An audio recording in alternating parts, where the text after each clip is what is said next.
Everyone, स्वागत है आप सभी का आज के इस अंक में, जहां हम पढ़ेंगे मानव का विकास क्रम, मानव का निकटतम पूर्वज, विभिन्न जीवाश्मों से परिचय जिनमें ऑस्ट्रेलोपिथेकस, अफ्रीकेनस, जावा मानव, पीकिंग मानव, रामापिथिकस, ड्रायोपिथिकस, हिडलबर्ग मानव, नियंडरथल मानव, होमो हैबिलिस, होमो इरेक्टस और होमो सेपियंस के बारे में।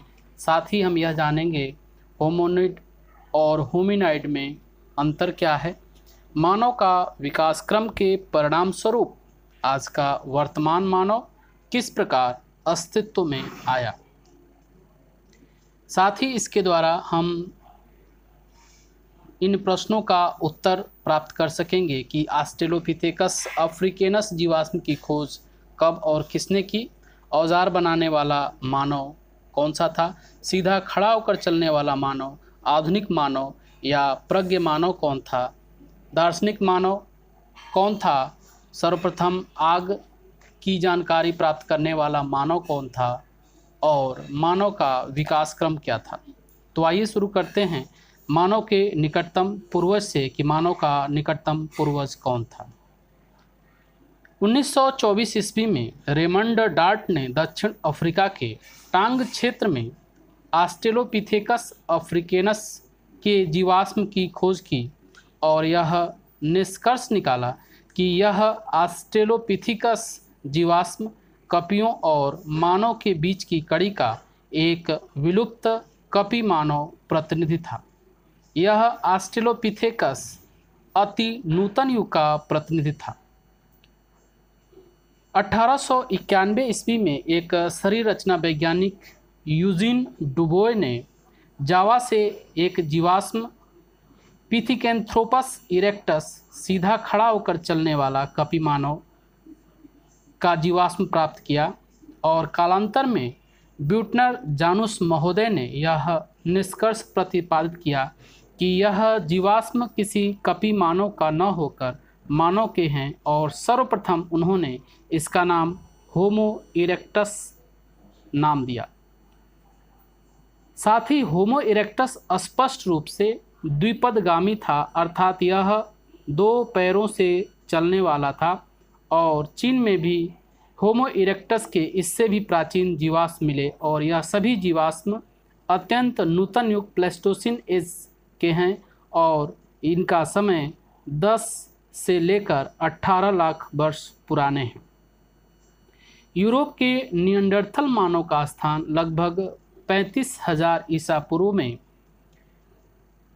एक नवीन मानव प्रजाति क्रो मैग्नन द्वारा लिया गया और यह वर्तमान मानव जाति का प्रतिनिधि था। विद्वानों ने इसे होमो सेपियंस अर्थात बुद्धिमान मानव की संज्ञा दी, जिसके जीवाश्म 1868 ईस्वी में दक्षिण फ्रांस के दोर्दोन क्षेत्र के क्रो मैग्नन नामक गुफा से लुई लार्ते महोदय को प्राप्त हुए और इसीलिए इसे क्रो मैग्नन मानव का नाम दिया गया और यही मानव का निकटतम पूर्वज था। इससे हमें यह पता चला कि वर्तमान मानव का निकटतम पूर्वज मानव क्रो मैग्नन मानव था और इसी से वर्तमान मानव का विकास हुआ। अब हम लोग जानेंगे कि होमिनिड और होमिनाइड में अंतर क्या है। साधारण शब्दों में अगर कहा जाए तो होमिनाइड चौपाए थे, 4 पैरों से चलने वाले थे और होमिनिड 2 पाए थे। होमिनिड का मस्तिष्क होमिनाइड की तुलना में बड़ा होता था, अर्थात होमिनाइड का मस्तिष्क होमिनिड की तुलना में छोटा होता था। होमिनिड पैरों के बल चलने की क्षमता इनमें विकसित हो चुकी थी। होमिनाइड चौपाए थे, इनके शरीर का अगला हिस्सा और अगले पैर लचकदार होते थे। होमिनिड के हाथों की बनावट ऐसी थी कि वह औजार बना सके और होमिनाइड ऐसे थे जो औजार नहीं बना सकते थे। सबसे प्राचीन होमिनिड जीवाश्म ऑस्ट्रेलोपिथेकस वंश के हैं और यह जीवाश्म पूर्वी अफ्रीका में पाए गए हैं। जिसका समय लगभग 56 लाख वर्ष पहले का है। इससे यह प्रश्न मिला कि ऑस्ट्रेलोपिथेकस वंश का समय क्या था। वह समय था 56 लाख ईसा पूर्व। अब हम ऑस्ट्रेलोपिथेकस के बारे में जानेंगे कि ऑस्ट्रेलोपिथेकस जो नाम पड़ा वह नाम क्यों पड़ा। तो यह ऑस्ट्रेलोपिथेकस नाम लैटिन भाषा के ऑस्ट्रल अर्थात दक्षिणी और यूनानी भाषा के पिथिकस अर्थात बानर एप से मिलकर बना है, जिसका अर्थ है दक्षिणी बानर। यह नाम इसलिए दिया गया क्योंकि इस आदिमानव में बानर के भी लक्षण मौजूद रहे। इनका मस्तिष्क छोटा होता था, पिछले दांत बड़े होते थे, हाथों का व्यवहार यह कुशलतापूर्वक नहीं कर सकता था और इसमें खड़ा होकर चलने की क्षमता भी अधिक नहीं थी और यह अपना अधिकांश समय पेड़ों पर व्यतीत करता था। इस ऑस्ट्रेलोपिथेकस का जीवाश्म 1924 ईस्वी में जोहानसबर्ग के विटवाटर शरण विश्वविद्यालय के प्रोफेसर रेमंड डॉट ने दक्षिण अफ्रीका के बेचुआनालैंड की टांग घाटी से 6 वर्षीय बालक के कपाल के रूप में प्राप्त की और उसने इसका नाम ऑस्ट्रेलोपिथेकस अफ्रीकेनस अर्थात दक्षिण अफ्रीकी कपी मानव नाम दिया। ड्रायोपिथिकस या प्रोकांसुल मानव ड्रायोपिथिकस का जीवाश्म उसके अधोहनु के रूप में लार्ते महोदय को दक्षिणी फ्रांस में 1856 ईस्वी में मिला। यह ड्रायोपिथिकस पांडिंग वंश का था और इसे ओरांगुटान, गोरिल्ला और चिंपांजी का पूर्वज माना जाता है। 1948 ईस्वी में श्रीमती लिकी को एक प्रोकांसल का सिरकंकाल एसिंगा द्वीप स्थित विरंडो की खाड़ी जो विक्टोरिया झील अफ्रीका में है वहाँ से मिला। अगला जीवाश्म रामापिथिकस या शिवापिथिकस 1934 ईस्वी में जी एडवर्ड लुइस महोदय को भारत के शिवालिक पहाड़ियों में कुछ टूटे हुए दांत और खंडित हनु के भाग मिले और इनको मानवीय जीवाश्म मानकर लुइस महोदय ने इनका नाम रामापिथिकस रखा। चूँकि यह शिवालिक पहाड़ियों में मिले इसलिए वर्तमान में इसे शिवापिथिकस भी कहा जाता है और इनका काल समय वह नूतन युग में 1.4 करोड़ वर्ष पूर्व माना गया। अगला मानव जावा मानव था। जावा द्वीप इंडोनेशिया के ट्रिनिल नामक स्थान से 1891 ईस्वी में डॉक्टर यूजिन डुबाय महोदय ने 9 लाख वर्ष पुराने जीवाश्म खोजे और डुबाय महोदय ने इसे मानव उद्विकास की अप्राप्त कड़ी मानकर इसे पिथिकेंथ्रोपस इरेक्टस अर्थात सीधा खड़ा होकर चलने वाला कपी मानव नाम दिया। ब्यूटनर जानूस ने इन्हें कपी मानव के स्थान पर मानव का जीवाश्म माना और इसे होमो इरेक्टस नाम दिया। पिकिंग मानव चीन में बीजिंग से दक्षिण पश्चिम में 48 किलोमीटर दूर चाओ काओ तीन चूजे की हड्डी वाली पहाड़ी से 16 अक्टूबर 1927 ईस्वी को डॉक्टर बोहलिन महोदय को पिकिंग या बीजिंग मानव के जीवाश्म मिले। डेविडसन ब्लैक महोदय ने इसे सिनांथ्रोपस पेकिनेंसिस नाम दिया।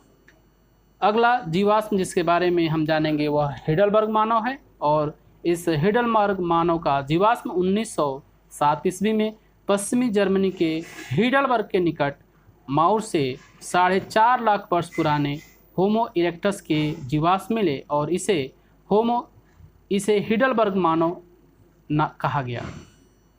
अगला मानव नियंडरथल मानव 1856 ईस्वी में जर्मनी के वैज्ञानिक कार्ल फुलराट ने जर्मनी के नियंडरथल घाटी से नियंडरथल मानव का जीवाश्म प्राप्त किया, जिसका समय 1 लाख वर्ष पूर्व से 35,000 ईसा पूर्व तक माना जाता है और यह मध्य पुरापाषाण कालीन संस्कृति का वाहक था, जिससे जुड़ी हुई संस्कृति मैस्ट्रियन संस्कृति कहलाती है। मानव शास्त्रियों के अनुसार नियंडरथल मानव वह प्रथम मानव था जिसने सर्वप्रथम आग जलाने का ज्ञान प्राप्त किया। स्टिन और रो के अनुसार यह पहले मानव थे जिन्होंने मृतकों को दफनाना आरंभ किया। कब्रों के पास फूल की पंखुड़ियाँ मिट्टी के बर्तन आदि मिले हैं और यह इस बात को प्रमाणित करते हैं कि निएंडरथल मानव ही प्रथम दार्शनिक मानव था। इस में हमने जैसा ऊपर प्रश्न में कहा कि वह पहला मानव कौन था जिससे सर्वप्रथम आग जलाने का ज्ञान प्राप्त किया, वह निएंडरथल मानव था और यह निएंडरथल मानव ही वह मानव था जिसे सर्वप्रथम दार्शनिक मानव के नाम से भी जाना जाता है। अगला होमो हैबिलिस। होमो हैबिलिस शाखा का विकास लगभग 22 लाख वर्ष पूर्व में हुआ और होमो हैबिलिस की विशेषता यह है कि होमो हैबिलिस वह मानव थे जो औजार बनाने वाले थे। इनके जीवाश्म इथियोपिया के ओमो और तंजानिया के ओल्डवाई गॉर्ज से मिले हुए हैं।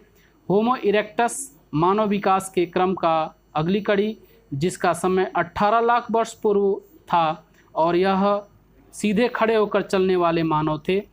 होमो हैबिलिस के अस्तित्व मात्र अफ्रीका में मिले हैं जबकि होमो इरेक्टस के अवशेष यूरोप, एशिया, चीन और इंडोनेशिया से भी मिले हैं। और मानव विकास का अंतिम विकास आधुनिक मानव, होमोसेपियंस मानव, प्रज्ञ मानव, चिंतनशील मानव का विकास 2 लाख वर्ष पहले होमो इरेक्टस के लुप्त होने के बाद हुआ और होमो इरेक्टस वह मानव था जो सीधा खड़ा होकर अपने पैरों के बल चलने वाला मानव था। उसी से होमोसेपियंस, चिंतनशील मानव, प्रज्ञ मानव, आधुनिक मानव का विकास हुआ।